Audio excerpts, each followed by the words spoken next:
Hey guys, Matt, IronTrap Garage. We're back working on the Sweetheart Roadster project. So the last video you guys saw, I was able to get the inner door structure to swing and latch shut, which was a really big step on building these doors and getting them figured out for this car. So the next thing that we need to do to work on is we're trying to get to the point where we can actually make a skin for this inner door structure. So one of the first things we need to do is I already scribed a line down the back side here, so we need to take this on the bead roller, tip the edge so that we get this flange to actually roll over on the outside of the body like a Model A does. And then we also need to build some of this bracing in here to get everything all situated and welded in place so the inner structure is kind of locked in the shape that it needs to have, and also we have a location for it on where it needs to sit so that we then can start working on building our skin. So we're going to work on getting a bunch of progress done on this. Hopefully have this thing basically ready to skin by the end of this video if all goes well. Okay. So like still when you think about it, put a fair amount down. Yeah. You know.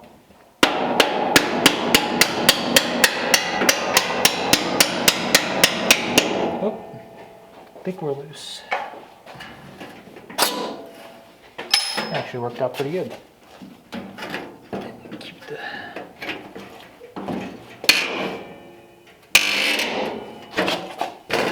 Okay.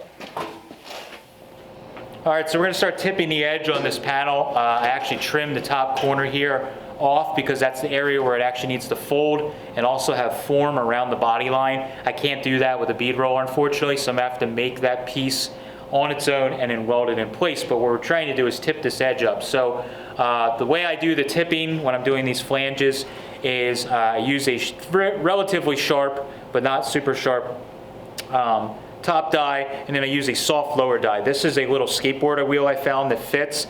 Eastwood also has another soft wheel that is a little harder than this one that you can also use. And the way I usually like to do this is I fit it in to the die here, and we're not going to actually pull up on the panel. We're just going to let the force, so it's going to actually dig into the metal, or I'm sorry, into the wheel here. So we're going to run this down until it's actually like pushing into the soft lower wheel. And what that does is when we run it through, it's going to naturally start tipping that edge for us without us having to actually pull up on it. So we can focus on just running the line. So I'm going to feed it in.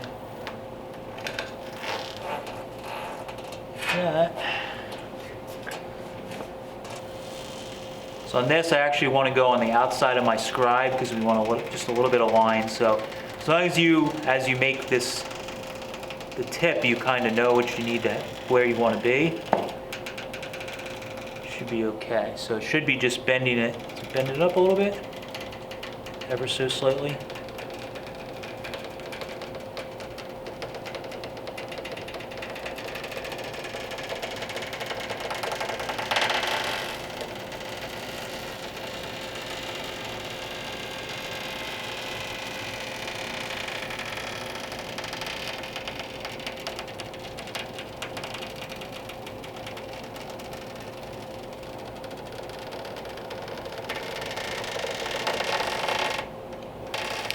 Run into a problem right here at the bottom where it's gonna flanges.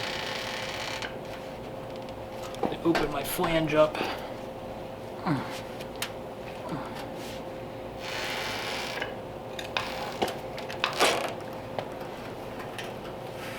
All right, so you can see just barely started tipping it up over. So I'm going to test fit this real quick, just make sure it's what we want, but then we can keep moving along and tipping. All right, so this is the first time I've done one of these, so I don't have a real good way. So we're checking my bend line to make sure that the bend line is all good here. So we want to make sure this bend line is on the outside of the body here because we need room to wrap this over, a skin around it, body filler, primer, paint, all that. So we want to make sure that this bend line is actually on the outside, which we can see right here. It's all the way down. So I've only done 2 quick passes in the bead roller. So we look like we're pretty good. So we can kind of go through now and do our like 90-degree bend and see where it's at from there. But I think it should drive pretty well. And like I said, I cut out right here because this needs to fold over this body line, and I just can't do that in one shot with a bead roller. So we'll deal with that last after we get this bent over. So we're gonna take this back off again and then run it through the bead roller. All right. So if you can grab that there, just keep that seam angle and all.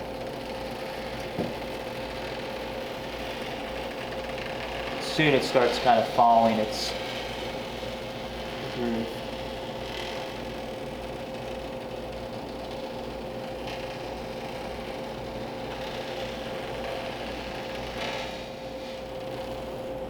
Alright, so hold there, and then also put a little bit of pressure here, so we're not bending on this whole thing. We're kind of helping it bend.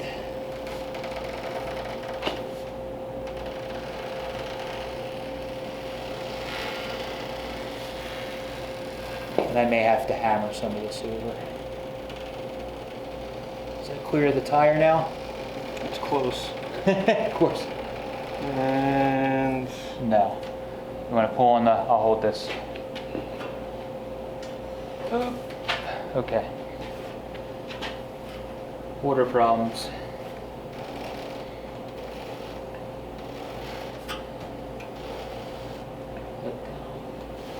Trying to do too much in one pass. think you're gonna have to shrink it. Yeah, I may have to. It was starting to do a burnout on it because it was too much. Yeah, we got to do a pucker forming right there, so we're gonna have to shrink that out. All right, so we got most of our flange is getting there. It's just about bent over, but what's happening is I couldn't just put this in a brake because it's not a straight edge that we're bending, a straight line. We're actually bending on a curve. So bending on a curve, really the only way you can do it easily is with a bead roller. And what's going to happen is when you're bending on a curve, whether it's an inside or outside curve, you're going to either need to shrink or stretch the edge because the metal's going to bunch up or get tight. So in this case, we actually have a little pucker that's happening. So that's telling me that there's too much metal here and we need to shrink this area to get the flange to gather up and work correctly. You can already see that I've shrunk this edge a bunch before to get the general shape in the door, so we need to shrink this again. So we'll take it in my shrinker and just do some little subtle shrinks in the shrinker here. And this is where having a foot operated one is quite nice. So you got to kind of get on one side of and you kind of sneak it in. So I just do like foot pressure just to knock it down and make it kind of flat. And you'll feel it kind of just like tighten up. And I'm not really pushing down more than just a little bit on that edge. But you can see we took that pucker out. And it's probably going to come back as we flange it, but you just got to keep it under control. So as soon as you see that little pucker, stop, shrink or stretch it depending on what it is. In this case, if that pucker, it's a shrink. Then we got it under control. We can do another pass with the tipping on the bead roller. And then again, I may have to go back and do one little kiss on the shrinker at the end. At 90 and see if we can get this thing to, like I said, I may have to slap it or hammer it over at the final edge.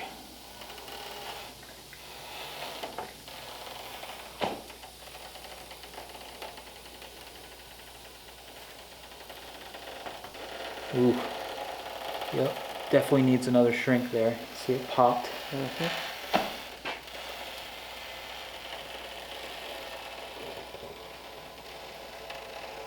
But I think could run it over a solid die to get that last little bit if we need to. That's pretty much 90. Yeah, it's close. Dang close to it. It's probably, from there we can adjust it, but probably just need to touch these edges that are a little funny, and then on the shrinker we're good. Yeah, that bead roller came at a perfect time because of doing these doors. Yeah. I needed it to do that box in the center.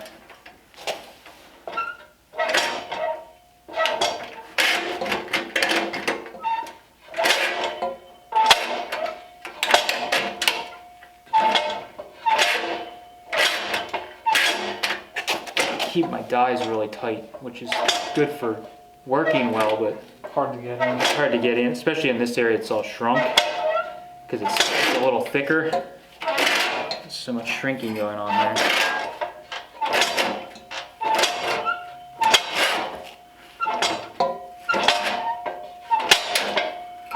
Cool.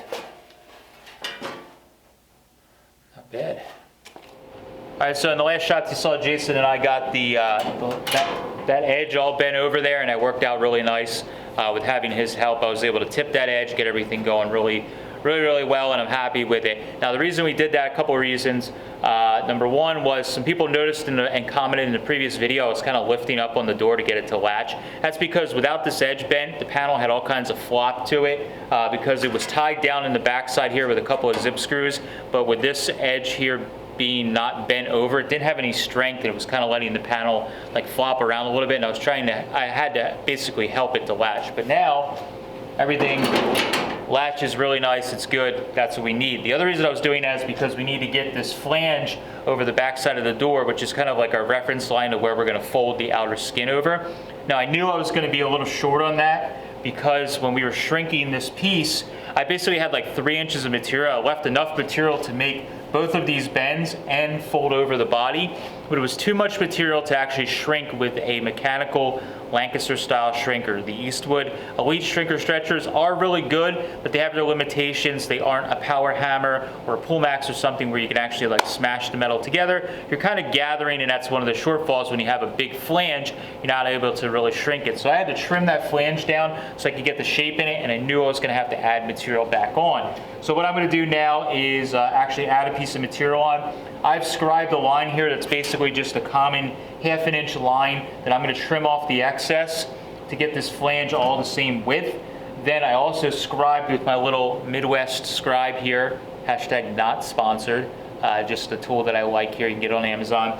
I went down the edge of the door jamb with a 1 inch increment, scribed a 1 inch line in this, and what we're going to do is add a little piece that's going to run us right down that 1 inch line here and should get it sitting perfect. So I'm going to trim this off, get a piece made, weld it on, and then we'll be back and rolling to get this back door edge in place.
So I'm starting to weld up this flange here, and I wanted to stop and kind of show you guys something that I used to struggle with quite a bit.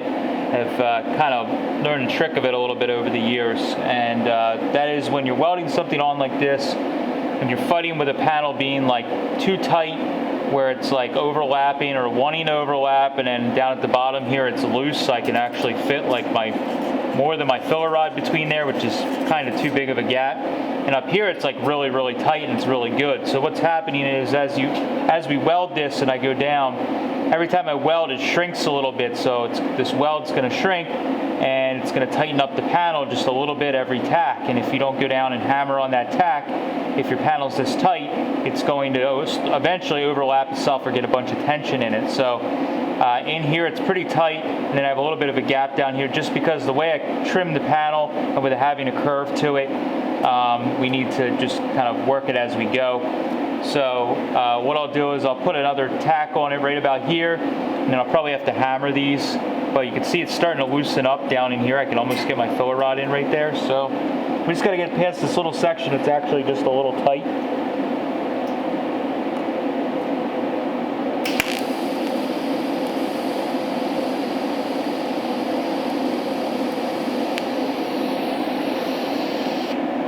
And I'm running my welder at about, I dance around 42 to 45 amps here. It's 18 gauge, so the rule of thumb is an amp for every thousandth of material thickness.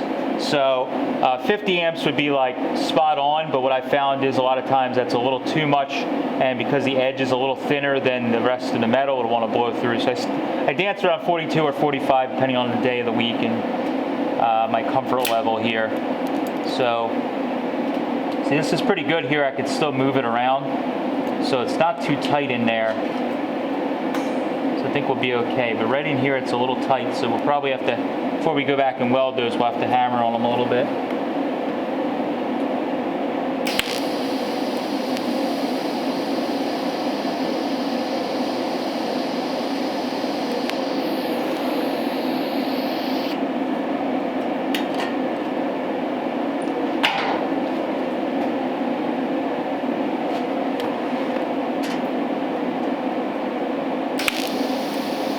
This is all nice and tight in here, or not too tight, but fits well. I can just move down and jump, and I try to do every couple inches, 2-3 inches maybe, do a tack. So right in here, it's starting to it gets really loose down there. So I'm gonna actually take this piece off here. Get a clamp.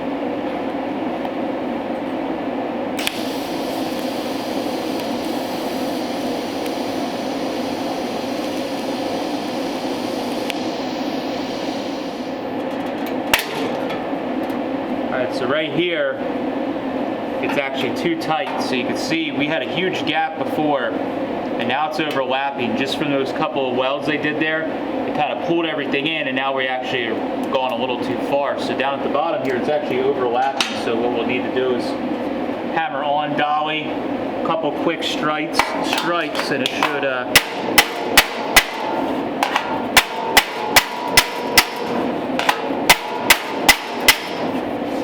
should start to loosen up on us.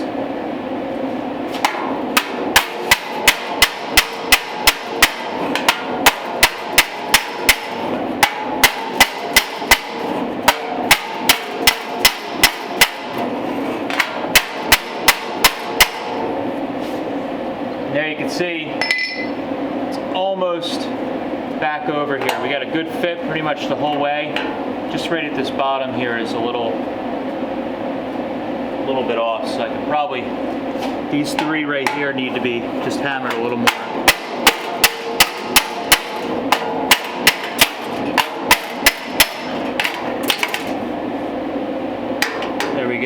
Starting to fit again.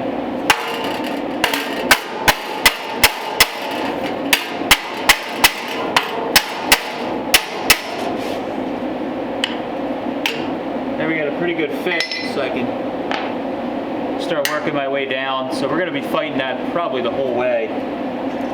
But it'll end up giving us a really nice fit, so I can just run down the thing and weld it almost in one shot, depending on the day of the week and how in the groove I am. Might be able to do it in one shot, but won't hold my breath.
Alright, so got it all welded. Wanted to show you guys before I start sanding or hammering. So we're not trying to go for a stack of dimes. We're trying to fuse everything together real good. So I was moving real good to about halfway down or a little past halfway down, and then I had to switch to a slightly larger rod because I had a little bit of a gap, and that's where I started having just some problems where my hand wasn't comfortable and I was having issues with dipping my tungsten. But backside, we got pretty much all welded. It's 100% penetration on most of it. I see right up here at the top I got one little spot there that I didn't fully penetrate at the very beginning, so I'll need to go back and just fuse that from the back side to make sure we have a good strong flange. But overall pretty good. Now I can hammer everything out and sand it, and then should be good to see how it fits.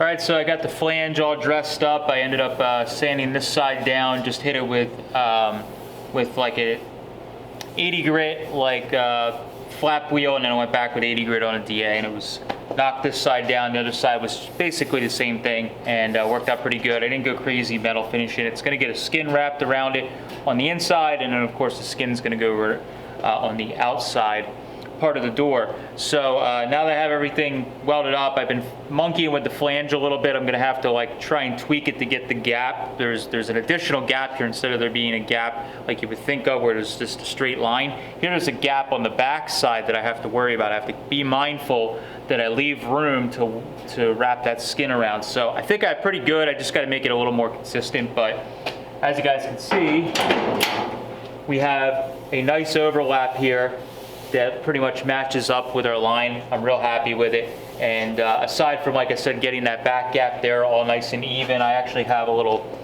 piece of 1/4 inch that I made for a gauge here that will help me get an idea of where I need to be. But basically I can check that in there. Like here it's a little tight, so I need to open that up. But I'll use this to get the flange so it's all symmetrical down this and even down the backside there. And that should be pretty good. Now I'm ready to start making this little piece up here, which is probably going to be the most difficult part. I'm going to have to actually make this piece and hammer it out on the sandbag or something like that, and then bend the edge and get it welded up. So we'll work on that next. All right, so we're over here by my pipe anvil that I use occasionally that is good for making a radius bend on sheet metal. And I was trying to figure out the way to make this body line on a Model A Roadster. I kept these chunks of door from Aaron's Roadster that we fixed. They were original door skins that were all beat to heck and brazed and just kind of a mess. But the body lines were a good representation because I knew I was going to be doing these doors. So I was trying to figure out how I can do these, and it actually dawned on me that basically this is just kind of like a rounded profile or shape. And then the ends, I think we could break on a break. So I just did a real quick test on this piece of metal here, and it's crude, but basically what I did is I put this metal in here, bend it around it, and what's most important is we get this profile to match the actual body line. So we're probably, where we're trying to create for current is right here. So we got something that's a really good match. Now I didn't nail it when I did my break at each of these edges. I kind of went a little over. But what we need to do is actually bend this piece, this large piece, all the way around this radius, because this piece here just so happens that it is like the same radius, this pipe here, as the radius on the door. So I have another piece cut here. And what we're going to do is measure this, get a nice square line on here that we can line up on here, and then we can bend it all the way around, and then put in the brake, bend the ends, and that will give me this piece that we're going to use for the inside of the door, and also kind of unlocks the key to doing the top of the door skin. So I think I kind of got it figured out, or I hope. But it should work for this piece we're making here most definitely, and then I can get it welded into the door.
All right, so I got my last bit of the flange made here and welded on, and it actually came out pretty nice. I ended up folding the top over and welding the little corner here in the last shot, and I put our bracket back on. I put a little relief in our brace here so that now our little lever works correctly, and that's all good. So everything latches nicely. We got a flange that goes over the body line bead, over the top here, all the way down, and that'll give us kind of our line that we need to do when we actually hem the edge of the door skin, which is really great.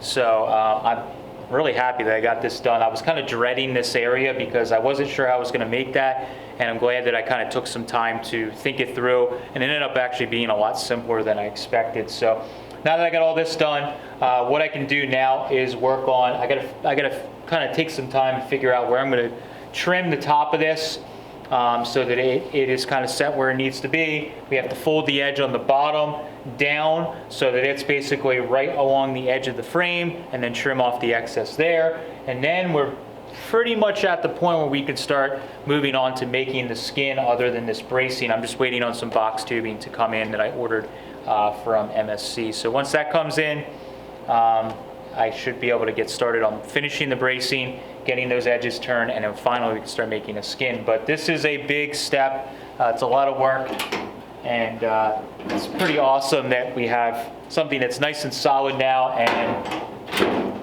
actually latches and closes pretty nicely. So hopefully you guys enjoy these videos. I'm getting super technical in some of these because we've had some people that were requesting more information. When I do these projects, we sometimes skip over some of the stuff like the gap thing that we talked about earlier in this video, and we have some people that don't like it, think it's boring, but I like to give some of this information because it's the stuff that I actually really like. So if you guys enjoy some of this technical stuff where I'm diving in really deep to how to make parts and the thought process, definitely comment down below. Let me know that I'm going down the right route, because it is a lot of work to film all these steps. I could have just as easily done all this, not even filmed an episode, but because you guys were asking, I wanted to cover it, get this information in there, so if you tackle a similar project, you know how I tackle that, and maybe it will help you get it done to the same level or even a higher level than what I'm doing. So thank you guys for watching. Really appreciate it. Catch you later.